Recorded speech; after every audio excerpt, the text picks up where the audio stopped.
কৃষি হৈছে অসমৰ সম্ভাৱ্য বুনিয়াদী ক্ষেত্ৰ। অসমৰ অৰ্থনীতিত কৃষিয়ে এক গুৰুত্বপূৰ্ণ ভূমিকা গ্ৰহণ কৰিছে। কৃষিক অসমৰ প্ৰধান সম্পদৰ শাৰীলৈ লৈ যাব পৰাৰ অপাৰ সম্ভাৱনা লুকাই আছে। সাৰুৱা কৃষিভূমি আৰু বৰ্ষাপ্ৰধান ৰাজ্য হিচাপে অসম বিভিন্ন কৃষিৰ বাবে এক উপযুক্ত অঞ্চল। আধুনিক বিজ্ঞান আৰু প্ৰযুক্তিবিদ্যাৰ প্ৰয়োগেৰে অসমৰ কৃষিক্ষেত্ৰত বৈপ্লৱিক পৰিৱৰ্তন সূচনা কৰিবলৈ সক্ষম হোৱা তেনে এজন আদৰ্শ খেতিয়ক হৈছে খোৱাং অঞ্চলৰ গৰিমাৰী গাঁৱৰ বুঢ়ীদিহিং নৈপাৰৰ পৰাগ কলিতা। সাম্প্ৰতিক পৰিস্থিতিত সংস্থাপনৰ বাবে একাংশই হাহাকাৰ কৰিছে যদিও তাৰ বিপৰীতে আন একাংশই কৰ্মসংস্কৃতিৰ বিপ্লৱে মুকলি কৰি দেখুৱাইছে আন 10জনৰ বাবে আদৰ্শৰ বাট। নমস্কাৰ। নমস্কাৰ। পোনপ্ৰথমে আপোনাক আজিৰ অনুষ্ঠানলৈ স্বাগতম জনাইছোঁ। আপুনি খুব সুন্দৰকৈ আচলতে কৃষি ক্ষেত্ৰখনত কাম কৰি আছে বুলি আমি জানিব পাৰিছোঁ। অকণমান জনাওকচোন আপোনাৰ কৃষি ক্ষেত্ৰখনৰ বিষয়ে। মই আপোনাৰ 2010 চনৰ পৰাই কৃষি কৰ্মত জড়িত। আগতে অকণমান কমকৈ কৰি আছিলোঁ। তাৰপিছত এতিয়া অলপ বহল ভিত্তিত কৰি আছোঁ আৰু। শাক পাচলিৰ ভিতৰত আপোনাৰ বিশেষকৈ মই শাক পাচলিৰ খেতিহে বেছি কৰোঁ। বৰ্তমান কি খেতি কৰিছে এতিয়া? বেঙেনা দেখিছে আপোনালোকে, বেঙেনা, জলকীয়া আছে, বন্ধাকবি, মটৰ, সৰিয়হও আছে, ৰঙালাও, এনেকৈ মূলা, এইবোৰ প্ৰায় আদায় হৈছে আৰু। সেনেকুৱা ৰকমৰ খেতি কৰি আছোঁ। আমি দেখিব পাৰিছোঁ আমাৰ চকুৰে মনিব পৰাকৈ সম্পূৰ্ণ এটা সেউজীয়া পৰিৱেশ, এটা বৃহত্তৰ অঞ্চল। কিমান পৰিমাণৰ মাটিত আপুনি খেতি কৰিছে? আমি এটা 25 বিঘামান আছে। 25 বিঘামানৰ খেতি কৰি আছোঁ ষ্টেপকৈ। আপুনি কিমান বছৰৰ পৰা এই কৃষি ক্ষেত্ৰখনৰ সৈতে জড়িত হৈ পৰিল? এতিয়া আপোনাৰ প্ৰায় 15 বছৰমান হ'ল। 15 বছৰমান খেতিৰ লগতে জড়িত। কৃষিৰ জড়িত থাকি 15টা বছৰ যি আপোনাৰ অভিজ্ঞতা হ'ল, সেই সম্পৰ্কে আপোনাৰ অকণমান অনুভৱ জানিব বিচাৰিছোঁ। অনুভৱটো মানে কেনেকুৱা ধৰণৰ, আপোনাৰ কৃষকে চাবলৈ গ'লে চব বস্তুৱে আপোনাৰ গুটিৰ পৰা আদি কৰি আপোনাৰ সাৰৰ পৰা সকলোতে দাম হৈছে, কিন্তু আমাৰ সেই অনুপাতে আমাৰ কৃষকসকলে তাৰমানে বজাৰখন নাই পোৱা। বজাৰখনত এতিয়া যথেষ্ট নিম্নগামী। আপোনালোকে টিভিত দেখিছেই গোটেইখিনি যে কিমান বজাৰতো, কিন্তু বজাৰত তেনেকুৱা নিম্নগামী নহয়, আমাৰ পাইকাৰী বজাৰখনহে নিম্নগামী। বাকী এনেকৈ মধ্যভোগী সোমাই গোটেইখন আপোনাৰ চব তেওঁলোকে দামত, এতিয়াও ধৰি লওক আমি বেঙেনা 800 টকা কুইণ্টেলকৈ পাওঁ, কিন্তু তেওঁলোকে এতিয়াও বজাৰত 30 টকা 40 টকাকৈ খাই আছে ৰাইজে। আমাৰ কৃষকসকলে উচিত বজাৰ মূল্য লাভ কৰিবলৈ হ'লে তেওঁলোকে কেনেধৰণৰ পদক্ষেপ লোৱাটো উচিত বুলি আপুনি ভাবে এজন কৃষক হিচাপে? উচিত বজাৰ মূল্য পাবলৈ হ'লে যিমান আগতীয়াকৈ উলিয়াব পাৰিব, তাৰমানে সিমানেই মাৰ্কেটটো পাব। আগতীয়াকৈ হ'লে তাৰমানে আগতীয়াকৈ উলিয়াবলৈও আমাৰ ইয়াত অলপ দিগদাৰ হয়। আমাৰ এইটো বানবিধ্বস্ত অঞ্চল। বানবিধ্বস্ত অঞ্চল কাৰণে আমাৰ আৰু বতৰৰ ওপৰতো নিৰ্ভৰ কৰিবলগীয়া হয়। সেইকাৰণে আমাৰ পটককৈ বহুত আগত উলিয়াবলৈ অলপ অসুবিধা আহি পৰে। কৃষকসকলে সন্মুখীন হোৱা এটা সমস্যা হৈছে বজাৰৰ মূল্য স্থিতিশীলতাৰ অভাৱ। কেতিয়াবা শস্যৰ মূল্য অতি কম হৈ যায়, যাৰ ফলত কৃষকসকলৰ আয় অধিক কমি যায়। এনে ক্ষেত্ৰত কৃষকৰ অৰ্থনৈতিক স্থিতিত ব্যাপক প্ৰভাৱ পেলায় বুলি তেখেতে অনুভৱ প্ৰকাশ কৰে। আচলতে আপোনালোকে এই খেতিডৰাক বিভিন্ন প্ৰত্যাহ্বানৰ সমস্যাৰ মাজেৰে আগবঢ়াই নিবলৈ লগা হৈছে, নহয় জানো? সেই বিষয়ে অকণমান জনাওকচোন। আপোনালোকে কেনেদৰে এই খেতিডৰাক আগবঢ়াই নিছে, অকণমান অনুভৱ জানিব বিচাৰিছোঁ। প্ৰত্যাহ্বান বুলিবলৈ তেনেকুৱা কৰি আছোঁ, কৰি থাকোঁ, কিন্তু আমি যিমানটো কষ্ট কৰিছোঁ সেই অনুপাতে তাৰমানে বজাৰ ৰেটটো নাপাওঁ। বজাৰখন নাপাওঁ। বিক্ৰীটো হৈ যায়, কিন্তু ৰেটটো কম একেবাৰে। সেই অনুপাতে তাৰমানে কৃষকসকল সেইটোতে ভোগে চবেই, যে বজাৰ মূল্য নাপায় কাৰণে মানুহৰ কৃষি কাৰ্য কৰিবলৈ তাৰমানে বহুতে অনীহা প্ৰকাশ কৰে। সেইটো কাৰণে কিন্তু বাকী অনুপাতে আপোনাৰ সাৰৰ দাম বাঢ়ি গৈছে, আপোনাৰ গুটিৰ দাম প্ৰত্যেক বছৰ চব বস্তুৱে দাম বাঢ়িছে, দৰৱ পাতিৰ পৰা আদি কৰি হাজিৰা পৰা আদি কৰি। সেই অনুপাতে আপোনাৰ বজাৰ ৰেটটো নোপোৱাৰ কাৰণে কৃষকসকল অকণমান হেৰি হ'বলগীয়া হয়। আপুনি যিটো অৱগত কৰিছে, আমি বৰ্তমান গৰৈমাৰী অঞ্চলটোত উপস্থিত আছোঁ। এই অঞ্চলটোত হৈছে এটা বানবিধ্বস্ত অঞ্চল। তাৰ সংগ্ৰামৰ মাজেৰে আপোনালোকে সুন্দৰকৈ খেতিডৰা আগবঢ়াই নিছে, নহয় জানো? অকণমান জনাওকচোন, সেই সময়ছোৱাত আপোনালোকৰ দৰে উদ্যোগী কৃষকসকলৰ কেনেধৰণৰ সমস্যা হয়, কেনেধৰণৰ লোকচানৰ সন্মুখীন হ'ব লগা হয়, এই বিষয়ে অকণমান জানিব বিচাৰিছোঁ। যোৱা বছৰ আপোনাৰ বানপানীয়ে যিখিনি মোৰ আছিলে, 6 বিঘা জলকীয়া আছিলে আৰু বেঙেনা আছিলে 2 বিঘা। এনেকুৱা প্ৰডাকশ্যন হৈছিলে ন, যি টাইমত আমাৰ সেই টাইমত আমাৰ দাম হৈছিলে বস্তু আপোনাৰ প্ৰতি কেজি বেঙেনাত মই 35 টকা বাৰীৰ পৰা দিছিলোঁ জলকীয়া 60 টকাকৈ দিছিলোঁ সেই টাইমতে যেনেকুৱা বানপানী হৈ গ'ল তাৰমানে ৰাতিটোৰ ভিতৰতে প্ৰায় বহুত শেষ কৰি থৈ গৈছে তাৰমানে শেষ কৰি থৈ গৈছে সেই অনুপাতে আপোনাৰ মুৰ্গীৰ ফাৰ্ম এখনো আছিলে ৰাতিৰ ভিতৰতে বানপানী আহি মুৰ্গীখিনিও খতম কৰি থৈ গুচি গৈছে তাৰমানে নোৱাৰিলোঁ বচাব এই ক্ষেত্ৰত অঞ্চলটোৰ উন্নতিৰ বাবে অঞ্চলটোৰ সুৰক্ষাৰ বাবে চৰকাৰে কিবা পদক্ষেপ গ্ৰহণ কৰিছে নেকি চৰকাৰে আমি বহুত অনন্য বিনোদন কৰিলোঁ আপোনাৰ কিমান মাহৰ পিছত এতিয়া কালি অপেনিং হৈছে আমাৰ যিটো দীঘলীচিগা বান্ধটো য'ত ছিঙিলে দীঘলীচিগা আমাৰ হেৰি বৰবিল খলিয়মাৰী দীঘলীচিগা সেই বান্ধটো কালিৰ পৰা বান্ধিছে 10 কোটি টকা চৰকাৰে অনুমোদন দিছে সেইটো কালিৰ পৰা কাম আৰম্ভ হৈছে আমি আশা কৰিছোঁ আহিবলগীয়া সময়খিনিত আপোনালোকৰ দৰে কৃষকসকলে এই যি নতুন ধৰণৰ এটা বান আৰম্ভ হৈছে তাৰ ফলত লাভ হ'ব বুলি আমি আশা কৰিছোঁ অসমৰ কৃষক সমাজ হৈছে অসমৰ অৰ্থনীতি আৰু সংস্কৃতিৰ মূল ভেটি তেওঁলোকৰ বাবে কৃষি হৈছে প্ৰধান জীৱনধাৰা কিন্তু এনে অনাকাংক্ষিত দুৰ্যোগৰ বাবে এক বৃহৎ লোকচানৰ সন্মুখীন হ'ব লগা হয় যাৰ ফলত আমাৰ কৃষক বন্ধুসকলৰ পৰিস্থিতি যথেষ্ট কঠিন হৈ পৰা দেখা যায় বাৰু আমি বৰ্তমান আপোনাৰ খেতিডৰাত উপস্থিত আছোঁ সুন্দৰকৈ দেখিছোঁ বেঙেনা খেতি কৰিছে এফালে কবি খেতি কৰিছে বেঙেনা খেতিৰ ক্ষেত্ৰতে আপোনাক যদি সোধোঁ আপুনি কেনেধৰণৰ কি ব্যৱস্থা গ্ৰহণ কৰিছে বা কোন জাতৰ খেতি কৰিছে সেই বিষয়ে অকণমান জনাওকচোন বেঙেনা মই দুই ধৰণৰ কৰিছোঁ এবাৰ দীঘল ঘৰুৱা বেঙেনা আৰু এবিধ হৈছে বৰ বেঙেনা আপোনাৰ এইটো দেখিছে যে আপুনি এইটো পাৰ্পল কিং এইটো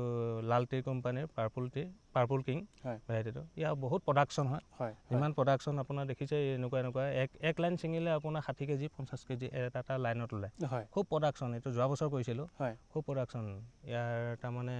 এইটো আৰু লাষ্টিং বেছি আছে বস্তু এইটো এতিয়া আপোনাৰ যদি ভালকৈ ডাল চাল ভালকৈ পৰিচৰ্যা কৰি থাকে আপোনাৰ অন্তত এই গোটেই বছৰ চলাব পাৰিব কৃষকসকলে লাভ কৰিব পাৰিব পাৰ্পল কিং আপুনি নিৰ্বাচন কৰিছে আৰু গোল বেঙেনা ক্ষেত্ৰত তাত আছে গোল বেঙেনা তাত 4-5 বিঘামান গোল বেঙেনা আছে গোল বেঙেনা সেইটো নৱকিৰণ বুলি কয় নৱকিৰণ খুব প্ৰডাকশ্যন আপোনাৰ যথেষ্ট প্ৰডাকশ্যন তাৰমানে ভাল প্ৰডাকশ্যন লাভ কৰিবলৈ সক্ষম হৈছে বিগত বছৰকেইটাত এই জাতৰ খেতি কৰিছিল নহয় জানো কৰি আছোঁ সেইকেইটাকে কৰি থাকোঁ কাৰণে জনা হৈছোঁ আৰু মই কৃষকসকলক কওঁ যাতে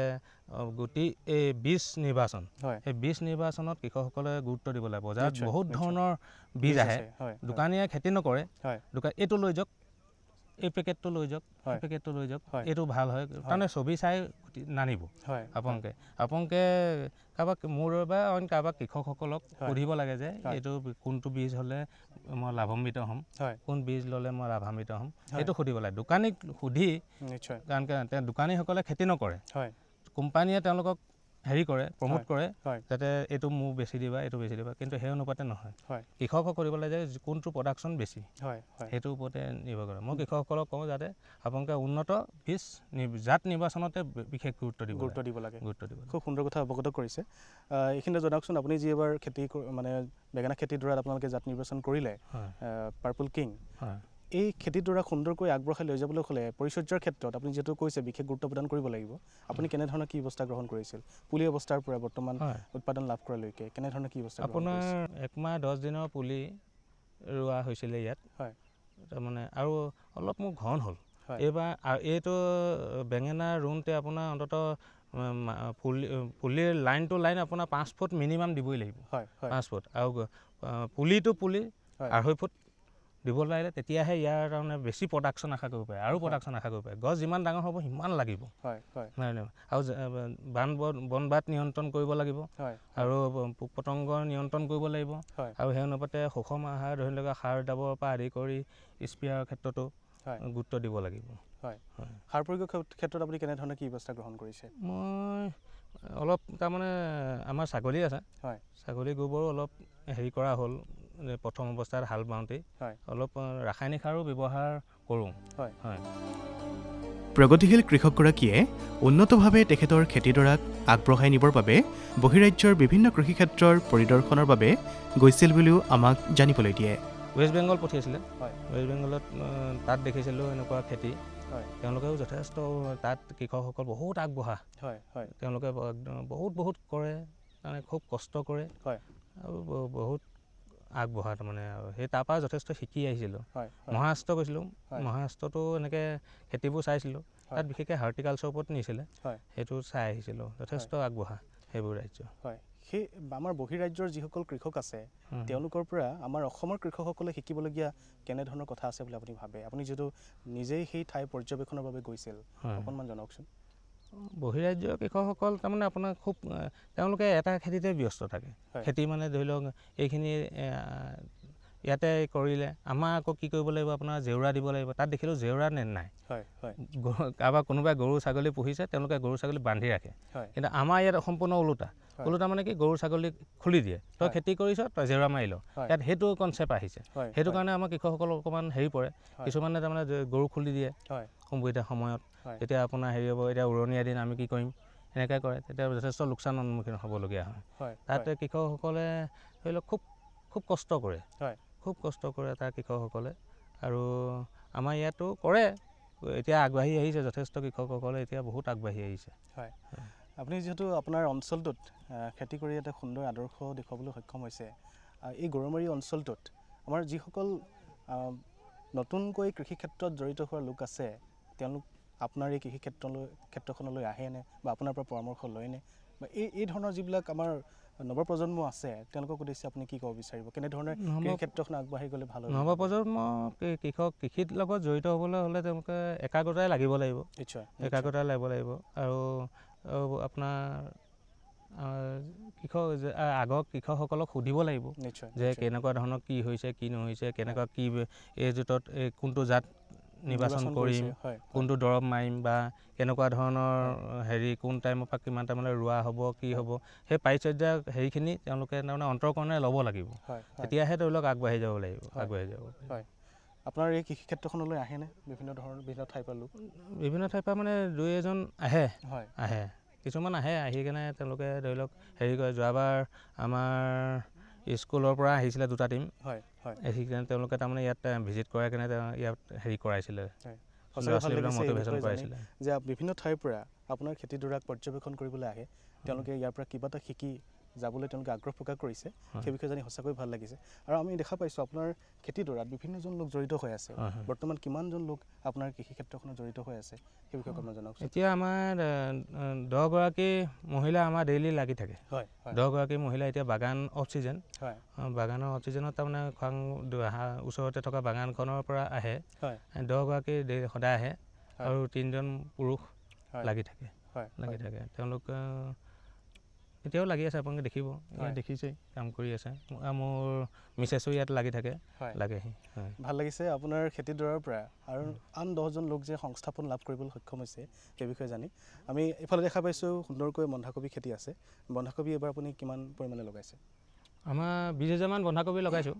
সেই তাতো আছে ইয়াতো আছে সেই অকণমান আগলৈও আছে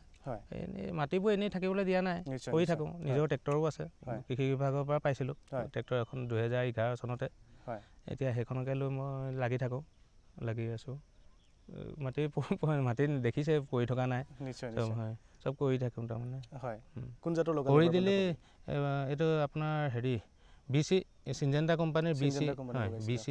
76 আছে আৰু ৰেয়াৰ বল দুটা ভাল এইখিনি মেচিয়ৰ হৈ আছে কাটিবলৈ হৈ আছে কাইলৈৰ পৰা কাটিম সেইখিনি এবাৰ কিমান পৰিমাণৰ উৎপাদন লাভ কৰিবলৈ সক্ষম হৈছে বন্ধাকবি আপোনাৰ কাটিবলৈ আগৰ হেৰিটোত হৈছে এনেকুৱা বজাৰখন নাই পোৱা মেইন কথা সেই বজাৰখনৰ কাৰণে আমাৰ অকণমান হেৰিটো বেছি হৈছে যেনেকৈ কৃষকে আশা এটা কৰে যে মই এইবাৰ খেতি কৰি ইমান টকা পাম বা হেৰি কৰিম সেই অনুপাতে পোৱা নাই তাৰমানে বজাৰখন এইবাৰ যথেষ্ট বহুত মন্দা বজাৰ হেৰিটো আপোনাৰ খেতিডৰাৰ পৰা ভবামতে আপুনি ফচল লাভ কৰিছেনে এবাৰ প্ৰডাকশ্যন হৈছে কিন্তু সেনেকৈ অৰ্থটো পোৱা নাই নিশ্চয়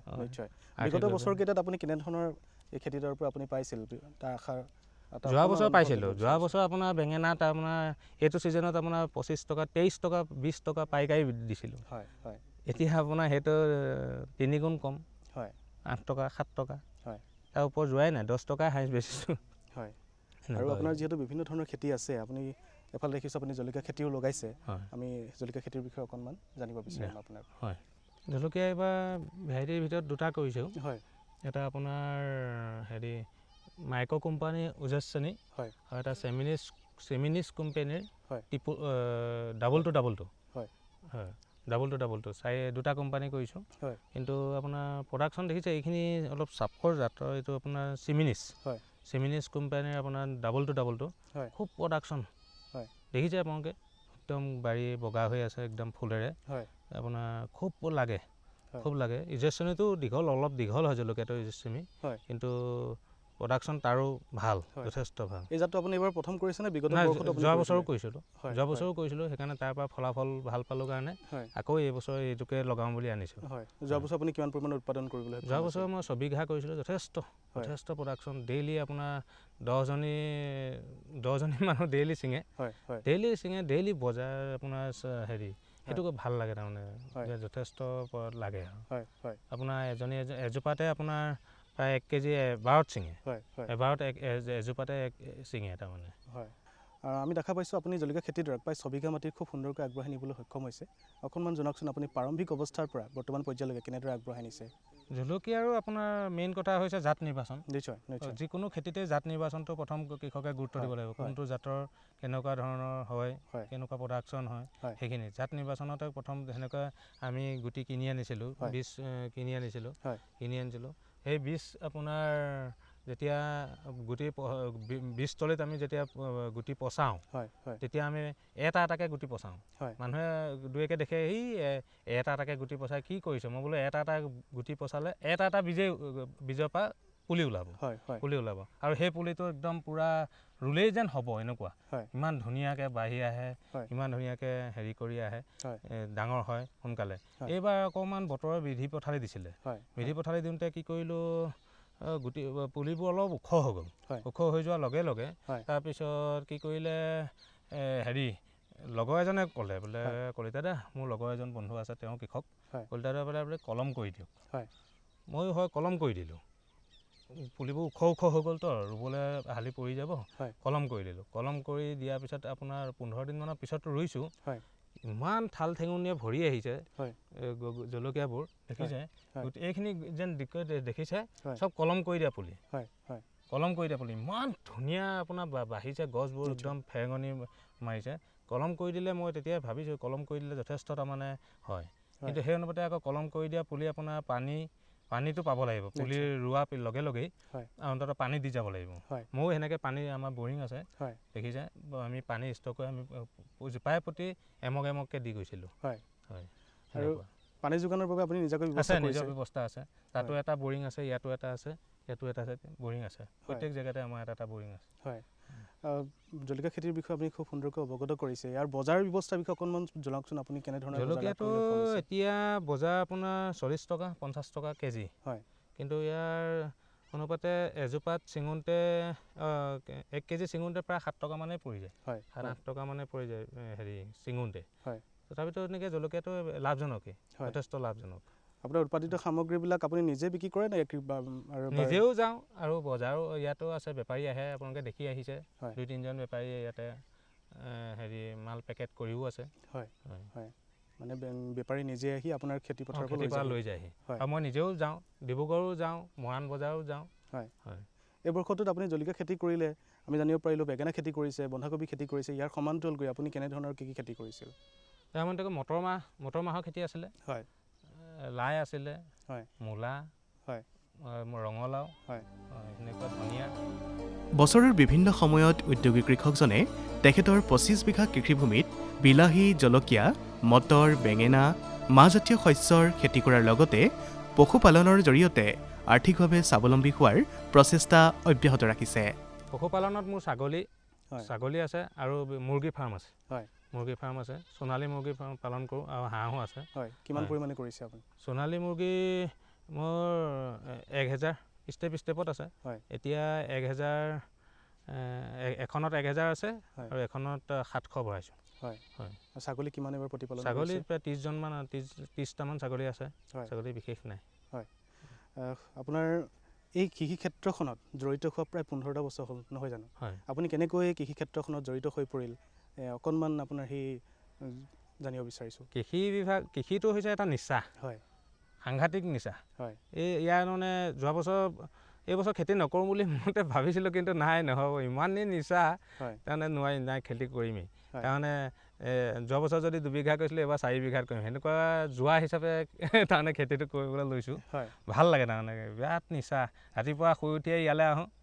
ৰাতিকৈ 8টা বজাত সোমাওঁগৈ, কিন্তু ভাল লাগে, যথেষ্ট ভাল লাগে ইয়াত থাকি। তাৰমানে পৰিৱেশটো বহুত ধুনীয়া পৰিৱেশ এটা পাওঁ, তাৰমানে সেউজীয়া পৰিৱেশ, ফলে ফলে জাতিষ্কাৰ হৈ আছে, ধুনীয়া লাগে। সঁচাকৈ ভাল লাগিছে আপোনাৰ কৃষি পথাৰৰ যি দৃশ্য, মনোমোহা বুলি ক'ব লাগিব। আৰু এই দৃশ্যৰ আঁৰত বহুতো কষ্ট জড়িত হৈ আছে, তাৰ বাবে আমাৰ ঘৰখনৰ সহযোগিতাৰ নিশ্চয় আছে। নিশ্চয় সহযোগিতা মানে মোৰ সহধৰ্মিনী, তাই সদায় ইয়াত মোক সহায় কৰে। ৰাতিপুৱা চাহ খাই ইয়াত অহালৈকে ঘৰত মাহঁতৰ লগত দিনৰ ভাত, আজি কি বহুত দিনে হ'ল, আজি দিনৰ সাঁজটো ঘৰত খায়ে পোৱা নাই, অকল পথাৰতেই ইয়াতে আনি দিয়ে, ইয়াতে খাওঁ, চবলৈকে আনে, কিন্তু সেইটোৱে ভাল লাগে, খুব ভাল লাগে। মই যদি সুধোঁ, আপোনাৰ কোনোবা আদৰ্শ এনে ব্যক্তি আছে নি যাৰ পৰা আপুনি দেখি শুনি আপোনাৰ কৃষি ক্ষেত্ৰখনত নিয়োজিত হ'বলৈ মন গৈছিল? হয়, কলেজত পঢ়ি থাকোঁতে মোৰ দাদা স্বৰূপ শ্ৰী ৰাজীৱ কলিতা, আমাৰ কাৱৈমাৰী গাঁও, তেওঁৰ বাৰীখন চাবলৈ গৈছিলোঁ। তেতিয়া এটা অনুপ্ৰাণিত হৈছিলে, ইমান ধুনীয়া কৰিছে, ইমান হেৰি হৈছিলে, সেইটোৰ পৰা আদৰ্শ হৈ খেতিয়কে বনি গ'লোঁ আৰু। আপোনাৰ ভৱিষ্যত পৰিকল্পনাৰ বিষয়ে অকণমান জানিব বিচাৰিছোঁ। আপুনি কেনেধৰণে আৰু কৃষি ক্ষেত্ৰখনক আগবঢ়াই লৈ যোৱাৰ পৰিকল্পনা কৰিছে? বৰ্তমান দেখা পাইছোঁ আপুনি ৰবি শস্যই হওক, খাৰিফ শস্যই হওক, পশুপালনৰ সৈতেও জড়িত হৈছে। অকণমান জনাওকচোন, ভৱিষ্যতৰ সময়ছোৱাত আৰু কেনেধৰণে আগবাঢ়ি যোৱাৰ পৰিকল্পনা আছে? খেতিটো হৈছে মোৰ জীৱনজোৰা জীৱিকা। তাক তাৰমানে জীয়াই থকাৰ এটা প্ৰেৰণা উৎস পাইছোঁ। নিশ্চয় ভাল লাগে খেতি কৰি, খুব ভাল লাগে, ফূৰ্তি লাগে, ফৰকাল মন লাগে। সেইকাৰণে খেতিটো যিমান পাৰিছোঁ আগবঢ়াই নিবলৈ, মানে কি, যিমানখিনি মাটি আছে সেই গোটেইখিনিতে যাতে মই সেউজীয়া কৰিব পাৰোঁ, সেইটো এটা পৰিকল্পনা। সেউজীয়া কৰিব বিচাৰোঁ তাৰমানে। আমাৰ যিসকল কৃষকে কৃষি ক্ষেত্ৰখনক আগবঢ়াই লৈ গৈছে, বা অসমৰ যি অৰ্থনৈতিক তাৰ কিছু অৱদান আগবঢ়াবলৈ সক্ষম হৈছে, তেনেধৰণৰ যিসকল উদ্যোগী কৃষক আছে বা যিসকল নৱপ্ৰজন্মৰ কৃষক আছে, তেওঁলোকক উদ্দেশ্যে আপুনি শেষত কি ক'ব বিচাৰিব? আহক, সকলো ওলাই আহক, নিজৰ পৰি থকা মাটিবোৰ খেতিত লাগক, আলিবাটত ৰখি নাথাকি মোবাইলটোৰ লগত এনি টাইম ব্যস্ত হৈ নাথাকি কৃষি কৰ্মৰ লগত জড়িত হওক, নিজকো ভাল লাগিব আৰু দেশৰো প্ৰগতিত অৰিহণা যোগাব। নিজে নিবনুৱা বুলি নাভাবিব, কৰি খওক, ডিপাৰ্টমেণ্টৰ ওচৰলৈও যাওক, কৃষি বিভাগৰ লগত ওচৰলৈ যাওক, কৃষি বিভাগেও তেওঁলোকক সহায় কৰিব, তেওঁলোকে আগবাঢ়ি আহিলেই হ'ব। খালি আৰু নিজকে সময় অপব্যয় কৰিব নালাগে। সময় অপব্যয় কৰি কেনে তেওঁলোকে তাৰমানে এই য'ত ত'ত আলিত ঘূৰি বা নিচাৰ লগত, কিন্তু নিচা কৰিবলৈ হ'লে পজিটিভ বস্তুৰ ওপৰত কৰক। খেতিত নিচাটো দিয়ক, খুব ভাল হ'ব। পশুপালনৰ নিচাটো দিয়ক, সেইটো এটা তাৰমানে যোগাত্মক প্ৰভাৱ পেলাব। ভাল লাগিল প্ৰয়াগ ডাঙৰীয়া, আজি অনুষ্ঠানৰ জৰিয়তে আপোনাক লগ পাই। আপুনি খুব সুন্দৰকৈ আপোনাৰ কৃষি ক্ষেত্ৰখনৰ বিষয়ে, লগতে অঞ্চলটোৰ বিষয়ে কিছু কথা অৱগত কৰিলে। আপুনি কৃষি ক্ষেত্ৰখনত জড়িত হৈ এনেদৰে আগবাঢ়ি যাওক, এজন আদৰ্শ কৃষক হিচাপে সকলোৰে মাজত পৰিচিত হওক, আমি তাকেই কামনা কৰিছোঁ। পুনৰবাৰ আপোনালৈ ধন্যবাদ থাকিল। ধন্যবাদ, নমস্কাৰ। আদৰ্শ কৃষক পৰাগ কলিতাই সহধৰ্মিনীৰ সহযোগত নিজৰ কৃষি পথাৰত কৃষিকৰ্ম কৰি নৱপ্ৰজন্মৰ মাজত এক আদৰ্শ স্থাপন কৰিবলৈও সক্ষম হৈছে। আমাৰ কৃষকসকলৰ উদ্যম আৰু পৰিশ্ৰমী মানসিকতা, বিজ্ঞানসন্মত পদ্ধতি আৰু বিভাগীয় কৰ্মচাৰীৰ সহযোগিতা থাকিলে অসমতো কৃষি বিপ্লৱে গা কৰি উঠিব, যাৰ দ্বাৰা উপকৃত হ'ব আমাৰ নৱপ্ৰজন্ম। ৰাজ্যৰ গ্ৰাম্য অৰ্থনীতিৰ বুনিয়াদ টনকিয়াল কৰিবলৈ হ'লে কৃষিখণ্ডৰ বিকাশ হোৱাটো অত্যন্ত আৱশ্যক। ডিব্ৰুগড় জিলাৰ খোৱাং অঞ্চলৰ গৰৈমাৰী গাঁৱৰ পৰাগ কলিতাই বিজ্ঞানসন্মতভাৱে ৰবি আৰু খাৰিফ দুয়োবিধ শস্যৰ খেতি কৰি প্ৰচুৰ শাক পাচলি উৎপাদনৰ জৰিয়তে আৰ্থিকভাৱে সচ্ছল হ'বলৈ সক্ষম হৈ স্বাৱলম্বিতাৰ পথ মুকলি কৰিছে। অতি সম্প্ৰতি তেওঁলোকৰ নিজৰ আত্মবিশ্বাস, পৰিশ্ৰম আৰু কষ্টৰ ফলত একোজন প্ৰতিষ্ঠিত প্ৰগতিশীল কৃষক হিচাপে পৰিগণিত হোৱাৰ লগতে স্বাৱলম্বী হ'ব খোজা প্ৰতিজনৰ বাবে আদৰ্শস্বৰূপ হৈ পৰিছে।